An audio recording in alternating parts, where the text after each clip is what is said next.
Welcome back to the latest episode of The Hex with Daniel Robertson, John Arnold, Arman Kafai. Little bit of a low-key soccer weekend last weekend. A couple big games, not too much, but we've got plenty to talk about. 6 topics, in fact, so let's get into it. All right, guys, did you know Saturday was actually the biggest day in MLS history? Did you know that? No. 15 games. The first time there was ever 15 games on one match day in MLS history. It's never happened before. So plenty of winners to choose from. Arman, who are you going with? My winner of the week is actually going to be a team this time, not some abstract concept like last week.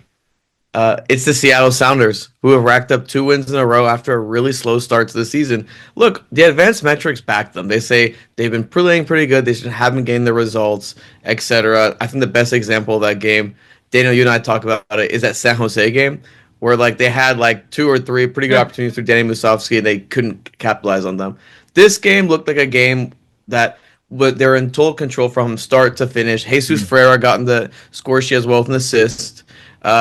And this is our second highest XG output. I mean, yeah, I was gonna say it's kind of generous to call an assist, but they all count the same, right? Doesn't that kind of say though, and of course we root for Jesus. This is not throwing a stray at him, but doesn't it kind of say how much he struggled so far that we're kind of giving him a little pat on the back to get a kind of simple assist? It hasn't been great to say the least. But one player that did look pretty good in his really limited cameo is Ryan Kent, who I guess it's a thing now for players to wear 77 because of Luka Doncic, who's donning the 77. Are you going to get a Kent 77 jersey? Absolutely not. Absolutely not. I will not get a Kent 77 jersey.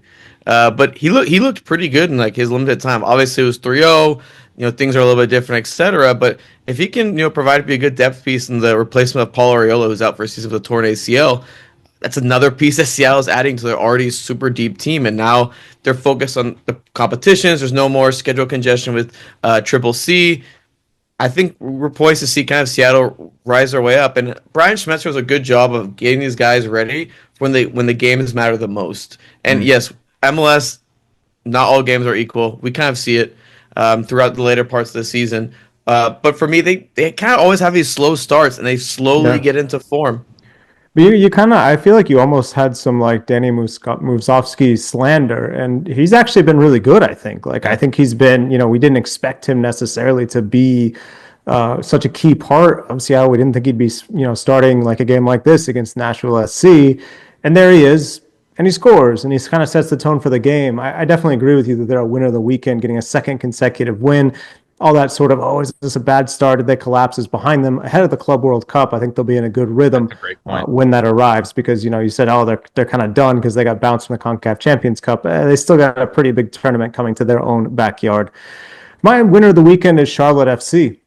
It's another team that, I think we're kind of wait and see. Are they going to be good? Is it going to go? And they played this San Diego team that a couple weekends ago was our big, I don't think we picked them winner because we said we need a full segment on how real this team is, how good this team is, and what are they going to look like when Irving Lozano and Dreyer are firing on all cylinders, when everybody's back and healthy. Well, they're almost at full strength, and they got blown out 3-0 early goal. And I think one of the biggest early goal kind of set the tone. They had a red card before the end of the first half, and from there it was kind of over. But I think one of the bigger signs beyond just blowing San Diego out for Charlotte that things are going well is Pep Biel. I didn't really buy him when he first came into the league. I didn't really think he was what he was being billed as. And I'll take a mea culpa on that one because he has the assist in this game. He's creating chances at a very high rate. I saw some local chatter saying, well, should he be in the MVP race? Look, an assist this week, a goal against Montreal last week, and the weekend before that, an assist against Nashville. If he keeps putting up counting stats, that's kind of how this league works. That's kind of how people vote for MVP. You're going to need a little sexier campaign, to be honest, to get past a guy like, Lionel Messi. But look, we can put him in the very valuable player race, no doubt. I think, though, to pour a little bit of water on Cincinnati or on Charlotte, just a little bit, I do got to look at San Diego. I was very interested by this game because we've seen San Diego.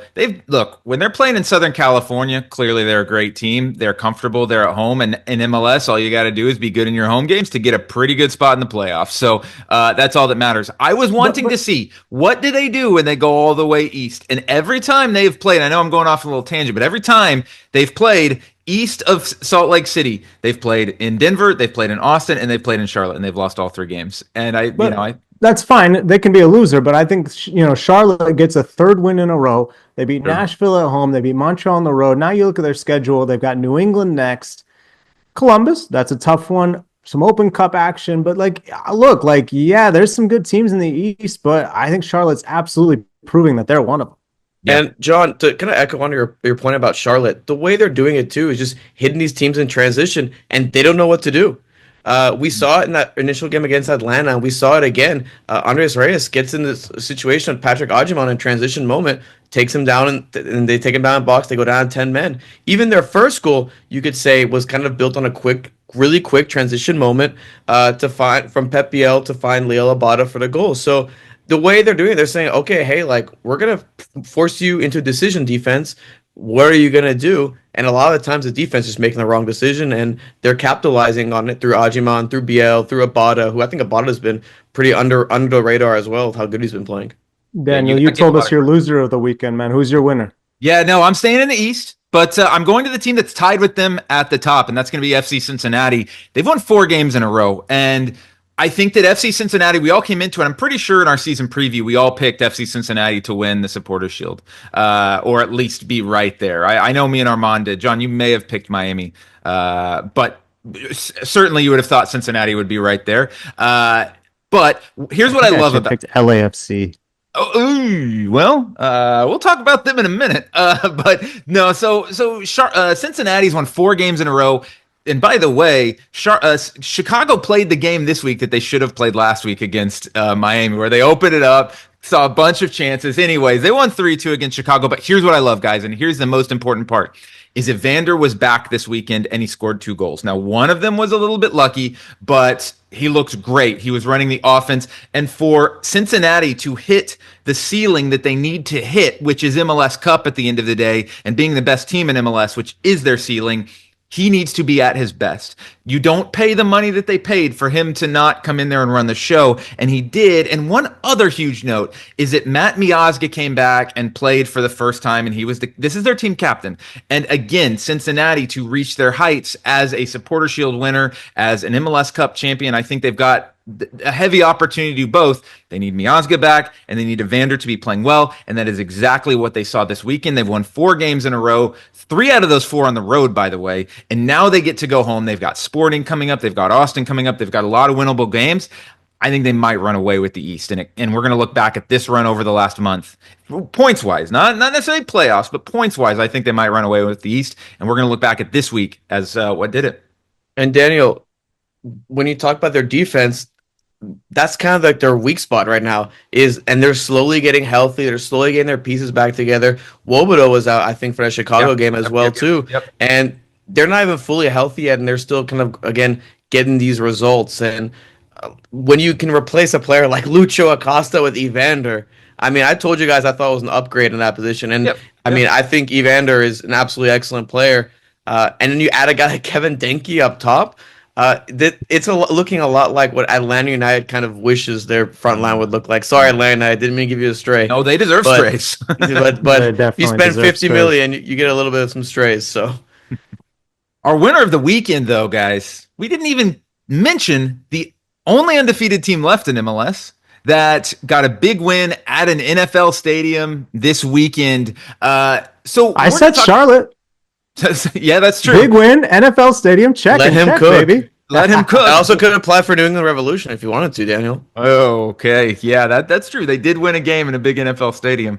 So we're going to talk about what did Miami's win tell us about them. They beat the Columbus Crew 1-0 and arguably the biggest game so far on paper of the MLS season in Cleveland at Huntington Bank Stadium. And guys, here's what I'm going to tell you. I didn't learn anything about Miami in this game because they did exactly what we've seen from them. This has been their MO for years. They don't win the expected goals battle. They don't give you any important stats or any impressive stats. They just get the results. And we saw it again this weekend. They rode their luck. They let Columbus come at them. I think for sure we saw with Columbus, if they want to be an elite team in MLS, they need a freaking forward who's like can actually put goals away and can actually scare center backs because Jason Russell Rowe is a nice piece to bring off the bench. But I don't think Falcon was looking at Jason Russell Rowe and being too worried about it. But guys, I'm going to say I didn't learn anything about Miami in this matchup. Oh, I totally agree, man. I think like it's sort of a talking point we've repeated is, oh, well, even though they have Messi and Suarez and these other, kind of champagne football players, and they do put that on the field sometimes, there's also times where they're just playing gross football and getting good results. I mean, what did they end with, Stat Boy Armand? 7 total shots, and one of them was like Messi's from inside the center circle with like 10 seconds left in the game or something. I mean, functionally, they had, 2 shots on target, 7 shots total. They weren't really coming out of the shell. I don't know. Maybe they deserve criticism. This was a big moment. The league needed a great matchup. If you're going to criticize Greg Berhalter, I think Javier Mascherano deserves a little bit of criticism, too, for the way they played. I'm joking and referencing last week, if you didn't listen, listener, because they got all 3 points. Who cares? They won. They're still undefeated. They did what they needed to do. Wasn't pretty, but we know, and we've known for a while, that they can win ugly. We said this last year, though. Who cares? Maybe the expected goals don't say it. And I said going into the playoffs, the biggest indicator of MLS success is expected goal difference. And what happened to Miami in the playoffs? They got bounced in the first round, and they're doing the exact same thing this year. But I think like if Inter Miami right now kind of can put their best foot forward, they need to do it this week in CONCACAF Champions Cup. Yeah, for sure. Like you could argue, I'm not trying to argue like, oh, they were resting and waiting for that game because Messi played the full match. I'm not trying to say that like, oh, they're resting players, but I do think if there's times to come out of your shell and try and play this beautiful soccer that they do often play, it's not Saturday in Cleveland. It's midweek in Vancouver, of all places as well. So in a CFL stadium. So no, I do think that like, yes, that's probably something you need to resolve and maybe have learned from last year, although obviously Mascherano wasn't around, Armand, but I do think that they can sort of, they have certainly enough experience and wisdom to understand what they need to do in each moment. It seems like they're more pragmatic this year than they are last year. That they'll sit back, they'll wait. Okay, Columbus is going to own the ball. We'll let them own the ball. We'll sit back, kind of like they did in their early game against Charlotte. They were down a man, right? But they're like, okay, we'll sit back. We know Charlotte's going to hit us in transition or try to hit us in transition. We're just going to sit back and wait and try to hit you in those situations. And even I was watching the post-game interview with Benjamin Kremeshki in Spanish, where he goes, well, we wish we were the protagonist of the game. We wanted to be the protagonist of the game, but we weren't. And we felt like we still got 3 points, but that wasn't the way we wanted to play, essentially. So to me, look, Columbus had the bulk of the good opportunities last in their game. Gazdag, I think we all agree, should have at least put that shot on target.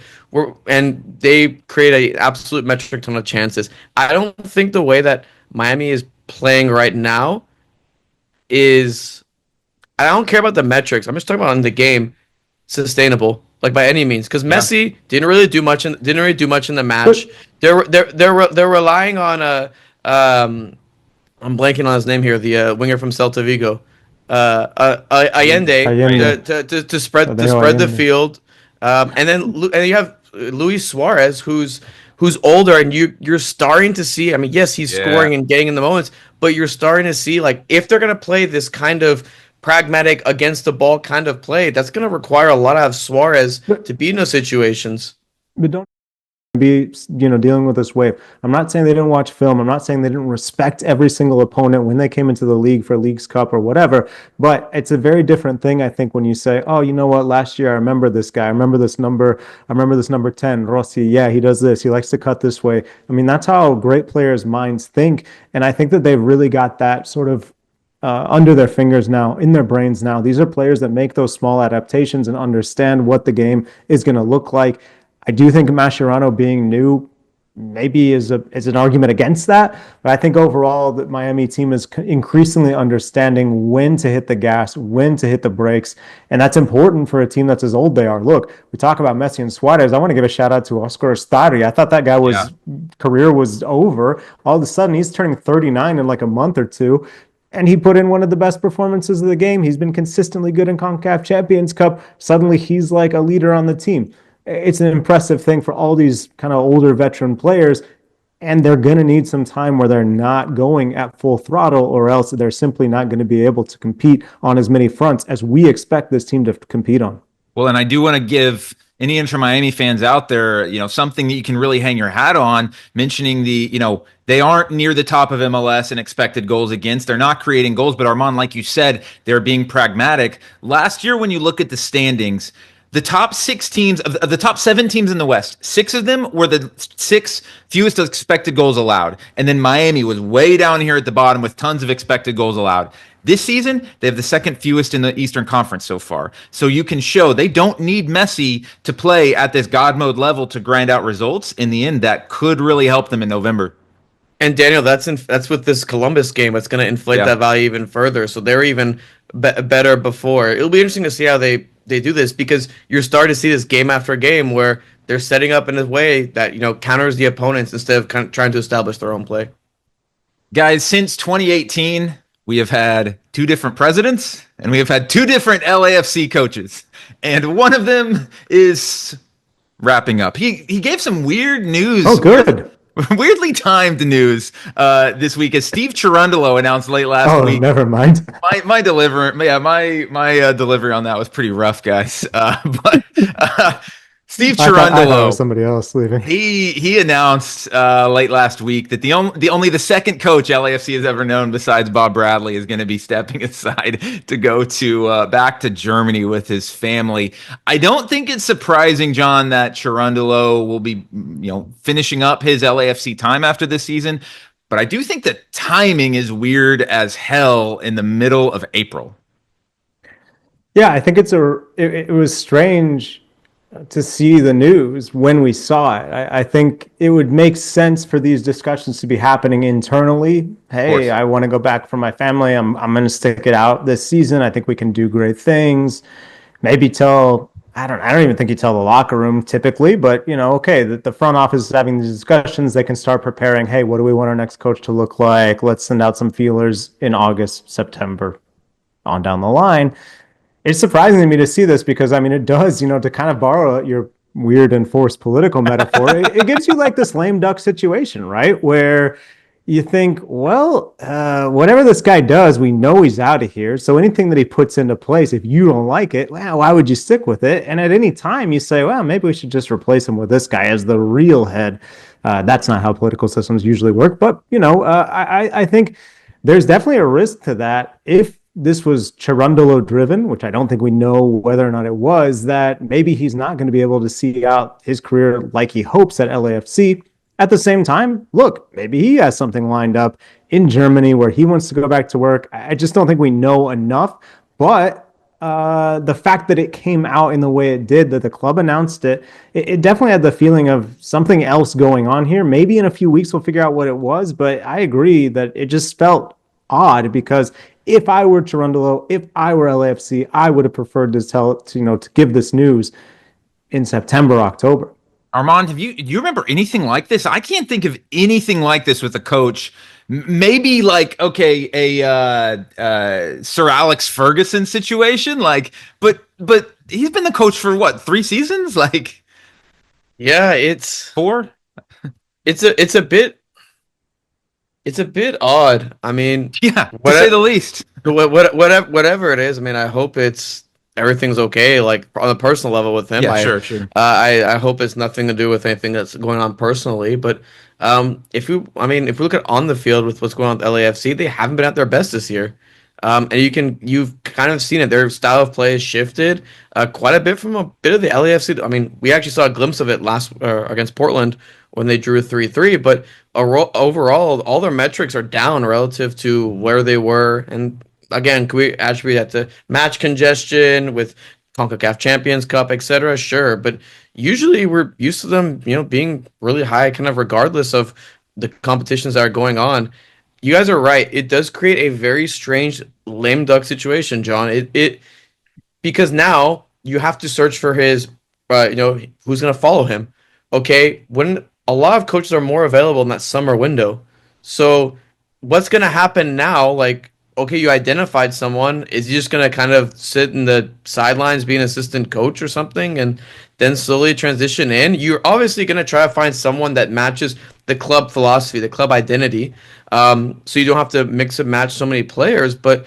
It just. But why do you need to make it public? Like that's the thing. Like, If you're an employee, any of us in our jobs, if you knew your boss was going to be leaving in 6 months, like you're not going to be really like putting in the work to please him. You're going to try and figure out who's the next person that I need to like this guy doesn't have a hand in what my raise is going to be at the end of the season. Like my exit interview is not going to be with Steve Cherundolo if I'm an LAFC player. And the other issue is it's not as if they don't have a lot of proven assistant coaches. If you're LAFC, I think you need to come to them. And if Cherundolo comes to you and says, hey, I'm planning on leaving at the end of the year. And again, we don't know the exact situation. We're only working with the knowledge that we have right now. So we want to caveat that. But assuming there's nothing totally unpredictable going on here, because it's totally normal that he would want to move back to Germany with his family after 7, 8, 9 years in the United States. They have Ante Razov and Marc Dos Santos as assistant coaches. Marc Dos Santos, who has coached Vancouver Whitecaps, I thought he got a raw deal there. He's a very good coach. It's not as if you can't have him take over for the next few months, Right. be an interim. And if the right coach comes along in June, July, great. If not, you keep him till the end of the season. And it's interesting you mentioned that because I think we've seen coaches leave. I actually, when I was in college, covered the legendary basketball coach Bob Knight retiring mid-season so his son could get the job. We've seen people say, I'm leaving and this is the next guy and this is the guy you should want as sort of an endorsement. We've even seen, even like at FC Dallas, hey, okay, we're going to give Marco Ferruzzi, what was it, 8 matches to see, hey, can you do it or can you not? I think that could be something where we've seen that before in MLS. Like you're saying, Daniel, just hard to remember something similar to this situation. I do think it's worth noting it is a logical end to the era. It makes sense for him to leave after this season. Remember, Marco Garces was such a big part of the sporting department for so long. He's at Celta de Vigo. This is Celta de Vigo podcast now, baby. Let's go. Let's go to and Mamelodi Sundowns. Don't forget. Oh well, always. But no, I think it's a logical break. It just is surprising, and maybe we'll understand better once we get more information why they felt like it was important to say this now. Midweek soccer this week with CONCACAF Champions Cup into the semifinals. Wednesday night, we have Tigres versus Cruz Azul. Thursday night, the first leg of Vancouver versus Miami up in the Pacific Northwest. Armand, we're going to start out with the all MLS semifinal. And what's your big question heading into this match as Miami goes thousands of miles to the Northwest? Man, it's kind of like the same topic we kind of touched about today. How is Miami going to set up against the Vancouver Whitecaps, who are I don't know if I said arguably, but I think they're the best team in MLS at the moment. With the way they've been playing without Ryan Gold, with their offensive attack, through a guy like Brian White that they've been finding. How is Inter Miami going to set up? I mean, based on what we saw against Columbus and maybe some of the other matches as well, you probably expect a much more kind of compact system where they'll look to try to hit Vancouver on the counter. But we don't know. Like consistently, like we don't know how they're gonna play, and you can kind of choose the way you want to, especially and they're playing at BC Place, right? Like just yeah. I know that sometimes they switch around and it should be full. TCC. There's no garden show. Yeah. Yeah. Well, and it's kind of cool too, because if you remember last year, they had that game against Miami that Messi had to no-show to, and they had a situation kind of like Chicago had last year. So it's nice that they will get a Messi matchup. Yeah. I mean, they're playing on turf. So that's the big thing, right? Like turf is like coaches kind of take turf a lot more differently they do. And the turf, from what I've heard in BC Place, is pretty rough when it comes to especially if you're not used to it. So my overarching question is just how is, again, like, I hate to make this the Inter Miami podcast, but how is Miami going to set up against a team? Because that's going to dictate the way that Vancouver is going to play as well too. If they're going to be ball dominant and with the ball, are they going to want to own the ball? How are they going to make sure that they don't get hit in behind through Tyus Ende or guy if they start Fafa Pico up top? That wouldn't be a bad idea. That's like there's and for Vancouver, it's okay. Your best defense against Miami, I mean, it's just, to be honest, for all teams, is having the ball. So you don't have Messi with the ball, you don't have Busquets distributing from deep, etc. So it's gonna be, I think, again, it's a series of styles, and I'm really interested to see how they set up, even though it's on turf, which I'm anti-turf, but I really hope that Jesper Sorensen says to his Vancouver team, we need to have a 3-goal lead coming out of this matchup, because they do have to have a 3-goal lead if they want to advance, I think, because we saw what happened with LAFC, that, they were up 2-1 heading into the second leg against Miami, and Miami needed 3 goals, and they got it, and they're going to get 3 goals when Vancouver comes down to Southern California, John. And you look at this, the Whitecaps, they're the best home team in MLS by far this year. They've got 12 goals for, 5 goals against, the best expected goal difference at home in MLS. To me, it's like a battle of are we going to learn if the Miami defense is truly legit? Yeah, and this is what it's about, right? This is what the CONCACAF Champions Cup comes down to. Yeah, it's great that Vancouver has these MLS stats. Yeah, it's great that they've been really, really impressive in this tournament. You got to do it again. And if you make the final, you're going to have to do it again. It'll be, even if Vancouver's path was really tough, I think, actually. I was going to say, if they win the thing, you can't sort of say, oh, well, they didn't have to play tough teams, because they did. And this is going to be one of them. I definitely think that, it'll be a test for Miami, but more so, I think, for Vancouver, because of that, what you mentioned, that discrepancy of not hosting the first leg, which is something that Miami earned the right and the privilege for racking up the wins and doing so impressively in the previous rounds. So this is what the tournament is for, even though it's not a interleague game. It's still going to be a good one, as is the other series. Yeah, and looking at the other series, Tigres may be the hottest team in Mexico or North America right now. I read it. We'll talk a little bit about it. I read about it in your newsletter just today with Guido Pizarro going from player to manager. So what's the big question you're looking at for Tigres Cruz Azul?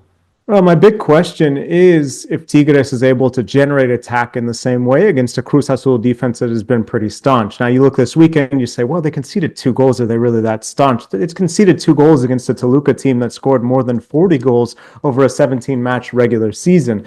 Tigres have sometimes found that attacking punch this year without Andre Pierre-Gignac, who's been injured for most of the year, starting to show his age.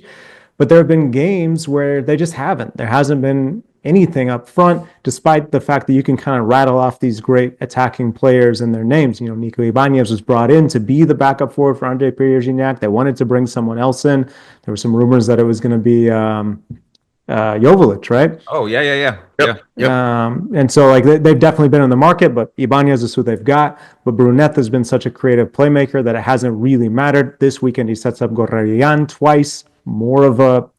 He can actually play all over, really talented player, able to do a little bit of everything, but not usually the one finishing off the scoring moves, but he did it twice this weekend, and it works. Can Tigres do that against a Cruz Azul defense that has been stingy? I think is the biggest question, because, same deal, kind of when you look at the order of the games, Tigres has to take advantage of the real home field advantage El Volcan always provides. Not going to be fly-by-night Messi fans or people that you're just there to see the spectacle. That's a real difficult atmosphere. If Tigres can take advantage, find a couple goals from an attack that has been inconsistent, then I think they can, take the series. But I put Cruz Azul down as a favorite because of how good the defense has been, and they're in great form too. You say Tigres might be one of the best teams. They definitely have been. With Pizarro at the helm since he took over in week 10, as I wrote in the newsletter this week. They have the second most points after that Toluca team I just mentioned. But I think they've shown some cracks, so it's going to be a really good series too. And I think, the final, if it doesn't have Miami in it, it'll be one for the purists. Who's going to watch it? But it's going to be a really good final. Yeah, and you mentioned the first leg. What I really like about the way these matches are poised this week is you have kind of the underdogs in a little bit in the first leg, because if you look at Tigres, well, if you look at the quarterfinals, we kind of hyped him up, and then the first legs of the quarterfinals are absolutely terrible. A few weeks ago, they were total duds. Exactly. Very bad. Well, Tigres has scored 3 goals in all 3 of their home games in Champions Cup leading up to this, right? And they know they're not going to feel comfortable going to Mexico City without a multi-goal lead, just like Vancouver is not going to feel comfortable going to Miami. Would you say that for Tigres, they would be now? It's nice because they don't, the Liguilla, which we'll talk about in a second, the true Liguilla doesn't start this weekend, so Tigres doesn't really have to prioritize. But would you say they would prioritize Triple C or the Liguilla, or do they really need to? They don't need to. I don't think either team really needs to. But with Tigres, their first international title came just a couple years ago, and they'd struggle and struggle and struggle to find it. I think it would mean more to Tigres to lift the CONCACAF Champions Cup, especially because Rayados are doing poorly. They're in the play-in. They'll probably make the Liguilla, but I think that you can't underestimate how much of that fan dynamic is based on sticking a thumb in the neighboring team's eye. And so if they could start to get towards Rayados' title count in CONCACAF Champions Cup, I think they'd rather do that. Are we doing predictions? Yeah, let's do it. Let's For do the it. first leg or for the series? For the series. Let's go series, Armand. Who's going to the final? I have Vancouver Cruz Azul. Okay. John? I think it's Inter Miami Cruz Azul. Yeah, I got to go with Inter Miami Cruz Azul. I think. Wow, Tigres disrespect. Look, Wow. Yeah, but look what Cruz Azul Tigres did erasure. to Club America. That's where I was like, when that happened, it gives you Team of Destiny. that It gives you Tigres- Team of Destiny feelings. They're unbeaten in I think 15 matches right now, but their last loss came against Tigres in El Volcán.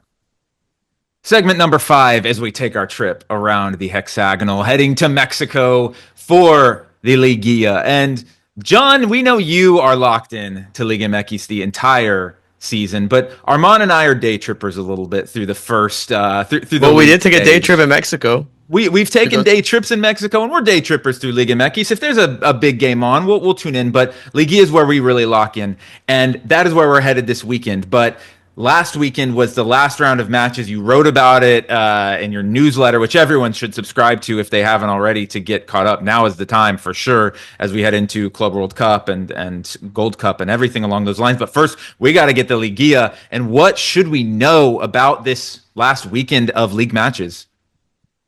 I think I've been a little negative because even though 10 teams qualify for the postseason in Mexico in an 18-team league, I think the most interesting thing is Chivas being bad.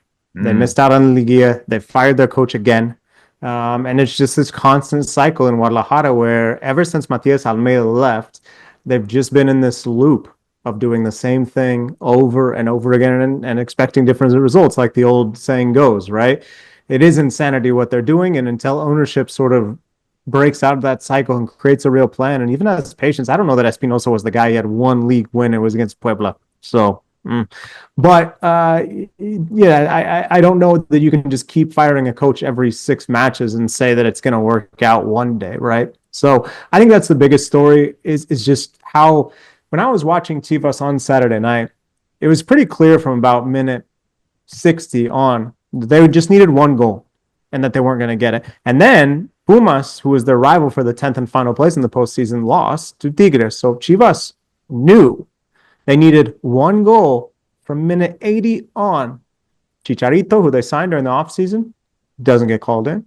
And even the attacking changes that did happen, Cade Cowell, for instance, it came way too late. There's no urgency. I saw people like, a lot of times when people make comments like this, I kind of roll my eyes because I think players are way more competitive than fans, or we don't realize some of the competitive drive of most players. Not everyone, but most players. Everyone wants to win. Everyone wants to make the playoffs. Everyone wants to lift trophies. But fans were commenting on a video I did like, these guys looked like they wanted to go on vacation, and they're not wrong. Like, it looked like they were just done. 1, 2, 3 Cancun. Yeah, well, I guess 1 Cancun. Yeah. It's a shorter flight from Guadalajara as well. But if you want to go positive, Rayados, after the Sergio Canales broken door, Martin de Michelis is going to get fired. He's going to get replaced. They won their last 2, including a very impressive win against León. It was the kind of Spain throwback game with James Rodriguez and Sergio Ramos shaking hands before the game. Jesus Tecatito Corona had an assist and almost had a golazo. I think he actually had both assists in the game. So, like, that's another throwback. And he also played in Spain. So, Rayados still have to play in the play-in, but everything looks like it's going right for them. So, that's my positive takeaway from the last week. Tell us, for the fans that maybe don't watch Liga MX terribly often, this play-in, what is the structure of it and what makes it kind of exciting? It's the same as the NBA. There's one game where you're playing to get in, and you win and you're in, and the loser of that game plays the winner of the other game. A team that I'm going to circle and hopefully I'll be able to write about on the newsletter, I'm trying to get an interview secured that I think is going to come through, is FC Juarez. They're in the playoff. They host Pumas. So Pumas, a big team, but Juarez has never been relevant, honestly, since they bought their way into the league. They haven't had a good season. This is actually, if I'm not mistaken, I believe it's their highest ever points total. It's not a huge number. I think it is, I'm going to look at it here, 24 points in 17 matches. So not amazing, but they did enough this year. It's the most interesting Juarez for good reasons that we've ever had, and the coach is only 33 years old. So hopefully be able to tell that story a bit more on my newsletter. But it's a team where they're going to be playing for their lives in the playoffs, as are Pumas with new manager Efrain Juarez. So that game's do or die. Rayados Pachuca is to avoid that game, and then from there, it's can you make it in the playoffs? Then we think those teams will probably be sacrificed to Toluca and America, but who knows? America was in the play-in last time around, guys, remember? And they ended up lifting the trophy. Well, and Armand, I'll come to you in a second because I want to hear about something. But what would it mean, John, to Juarez if they were to play an America in a Liguilla in Juarez? That would be really cool. I mean, it'd be, it's something that the club is designed for. That's what they dream of, right? Is having they hosted one, if I'm not mistaken, it was like a Copa MX when it still existed, final in Juarez against, I think it was against America. It was up against one of the Grandes, and it was like, okay, this is the moment. And since then, those moments have been few and far between.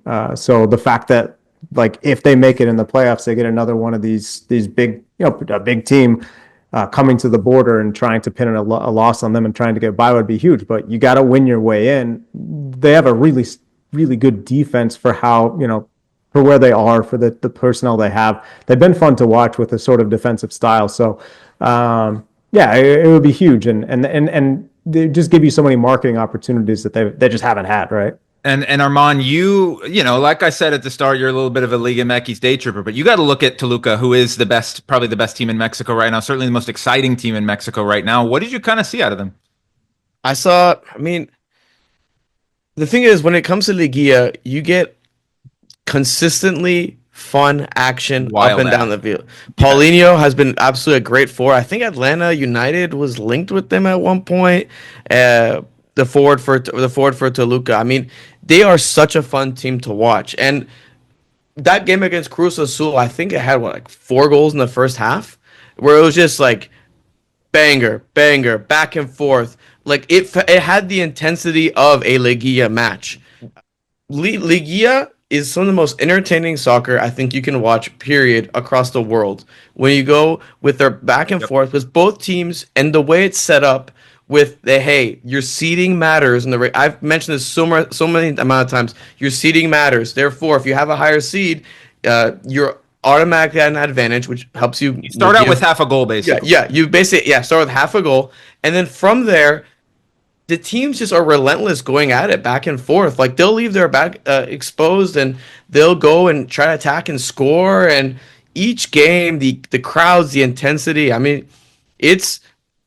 Even the play-in games are really fun with their intensity. They've done a really good job of the Liguilla making those games matter. We saw America with that run last year. The thing is, America's advanced numbers were really good last year. They just kind of had this run where they were just, especially in the 17-game sample size, things are going to happen. It's like, and you saw them. They 1 or 2 injuries can tank your season, exactly. Right? Like if you say that, that's half the MLS season, but that's your full year, right? That's your full season. And what they do, they beat Cholos in the play-in, and then they went through and just knocked out team after team after team. I'm super excited to see when this field is all lined up and ready to go. And we'll know by this time next week. Because again, I'll say it again. It's easily some of the most entertaining soccer in this hemisphere when it's Liguilla in Mexico. On the European side now is where all of the promotion and relegation spots are decided. We saw in the English Championship today, actually, the two promotion spots were decided, Leeds and Burnley going back up. Congrats to them. And so, there is going to be promotion relegation in an American league pretty soon, but we want to talk MLS and we want to have some fun with segment number 6 on if we could have a team promoted into MLS, what would be this best city for an MLS team to be promoted into that we don't have yet? And John, let's start out with your neck of the woods. Lubbock, Texas. Ooh. No, I would put Phoenix boy. Rising in. I would put Phoenix Rising in. Lubbock's a good city, but I think I have some nostalgia for college there. Phoenix is a legitimately great market. I think the biggest sort of issue that they had was that the ownership group didn't have the cash that MLS wanted, and it's really hot. I mean, it's legitimately very hot, but you talk, hey, maybe the schedule switches, maybe it's a better atmosphere or climate for Southern teams, and I think Phoenix is such a good market. It's a city where I lived there for a couple of years after I graduated from Texas Tech in Lubbock, and the city doesn't really come together for that much because it's made up of so many different communities. A lot of people from the Midwest move, so spring training's a lot of fun, but people are going to watch. I'm going to the Cubs, I'm going to the Brewers, I'm going to go see the Reds, all these different Midwestern migrants, I guess, and people that come over from California. So when something is uniquely Arizona that's new, I think people often get behind it. You get like an Atlanta United effect where, so many people kept their allegiances when they moved to work for the Home Depot or all the other huge companies down in Atlanta. But then Atlanta United was everybody's home team. I think Phoenix would give you the same boost. Armand, where are you going? Dallas, Texas. Okay. Yeah, get it. Get it. They're, for reference, Frisco is very far from Dallas, and it's not in Dallas. I am gonna go with Detroit, and specifically, I would really love what Detroit City does with their supporters, even though they hate MLS. They wouldn't want to. They wouldn't want to be here. No, but that would be great. That'd be great. Bring that anarchy into the league. Yeah, and the way they play at Keyworth, which is like I've had described to me as. Describing one of the shittiest fields ever.